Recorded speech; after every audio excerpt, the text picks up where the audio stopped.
Je vous remercie, Monsieur le Président Vladimir Poutine, Excellence, Monsieur le Président, cher Vladimir. Je voudrais commencer par vous remercier pour votre accueil et votre disponibilité. Je dois témoigner que vous avez toujours été attentif à l'écoute de l'Afrique à chaque fois que nous évoquons nos préoccupations.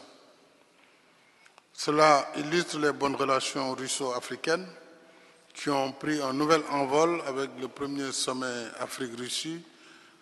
élan qui va certainement se consolider à l'occasion du deuxième sommet prévu ici même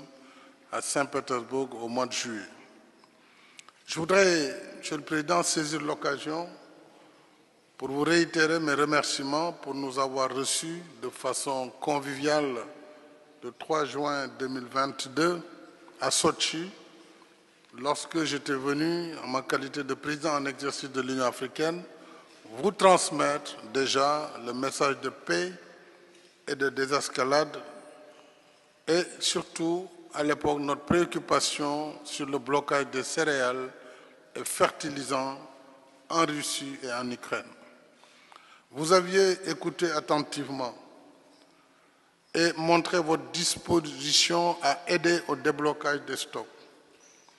Grâce à vous et aux autres acteurs impliqués, dont la Turquie, les Nations Unies, un accord a été trouvé sur les céréales. Nous revenons donc vous voir aujourd'hui, Monsieur le Président, dans le cadre d'une nouvelle mission de médiation telle que le président Azali, président en exercice de l'Union africaine, l'a indiqué tout à l'heure, une médiation africaine entre la Russie et l'Ukraine. Je voudrais souligner que cette initiative est une mission de bons offices qui traduit la bonne volonté du continent africain dans cette guerre majeure d'aider au règlement des questions humanitaires et à l'instauration des conditions propices à l'établissement de la confiance pour favoriser un climat de dialogue entre les parties. Nous avons été hier à Kiev, où nous avons fait passer ce message également de bons offices et avons écouté le président ukrainien. J'ai noté que le dialogue n'était pas exclu,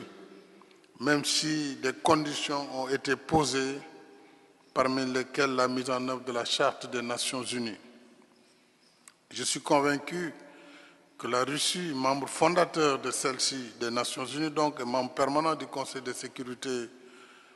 aussi attaché à cette charte, pourrait nous aider à évoquer avec vous les questions majeures que tout à l'heure notre collègue de l'Afrique du Sud pourra aborder. Je voudrais, Monsieur le Président, sur ce point précis, où nous constatons que malgré la situation sur le terrain, au plan militaire, il est important de garder les couloirs